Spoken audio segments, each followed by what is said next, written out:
Welcome back to the show. One of the things I've looked most forward to over the last few years is Wednesdays at noon because that's when I was able to go in person, make my way to Southminster Church. The good news is you continue seeing some of the best live music you can possibly see here in this city virtually, and I'm joined by the artistic director for Doors Open for Music at Southminster, Roland Graham. Roland, welcome to the show.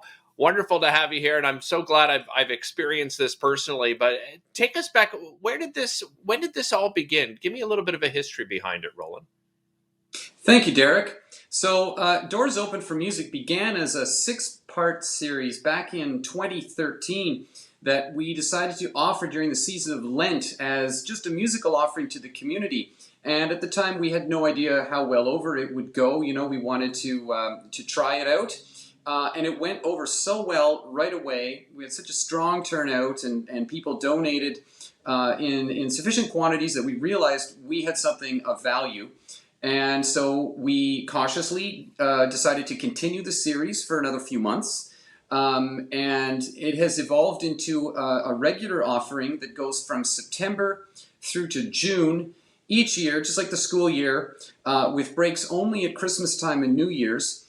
Otherwise, it's about 35 to 40 concerts a year that we offer, as you mentioned, on Wednesdays at noon hour. And it's been going since, so this is actually the 10th season that we're in now.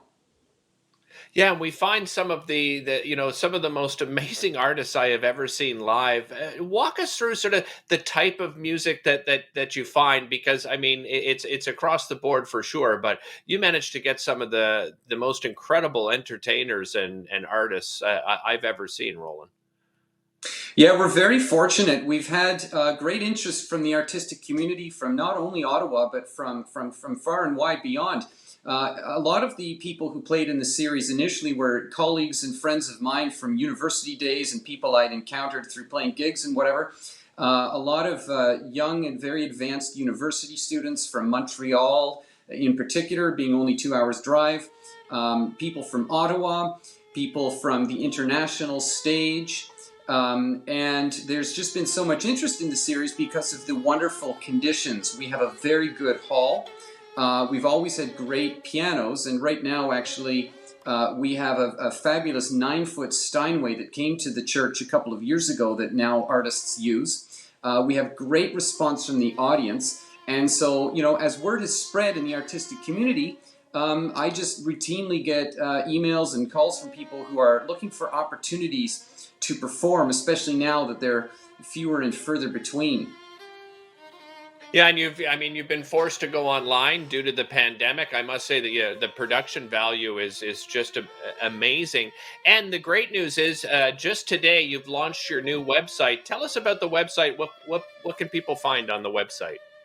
So the website lists programming for the next few weeks. We program concerts in 3 batches. So the fall series, the winter series, which we're in the midst of now, that goes until the end of March. And concerts until the end of March are on the website. And then after that, we'll present a spring series, which will go April through June.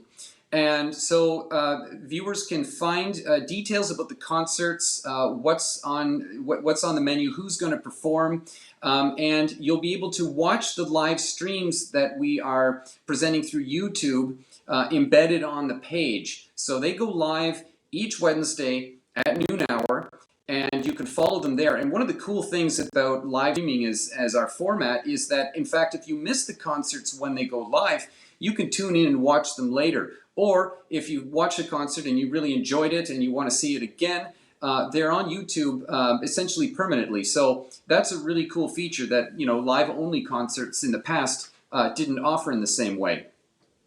Roland, who typically attends these concerts? What is the Dom's sort of profile of a patron that attends the concerts?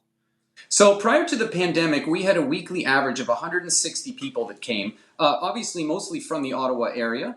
A lot of people that were on lunch break from their jobs, people who are self-employed or retired, some university students, really just anyone that had the flexibility in their schedule to wander on down to Southminster, which is well located on Bank Street, very close to Lansdowne and right next to the Rideau Canal. So a perfect location. And so, you know, we have people from all walks of life and all areas of town that were attending these concerts. And now that we've gone online, many of those people continue to support and view the shows. But of course, people can now watch in from all over the world. And one of the cool things is for artists. We have artists that are from all over the place, and they're able to share their performances now with family and friends and colleagues that might be, anywhere in the world. So it's hard to track. We have to kind of watch the videos to see how many people are tuning in. But numbers are pretty good. We have as many as 120 that watch these concerts live.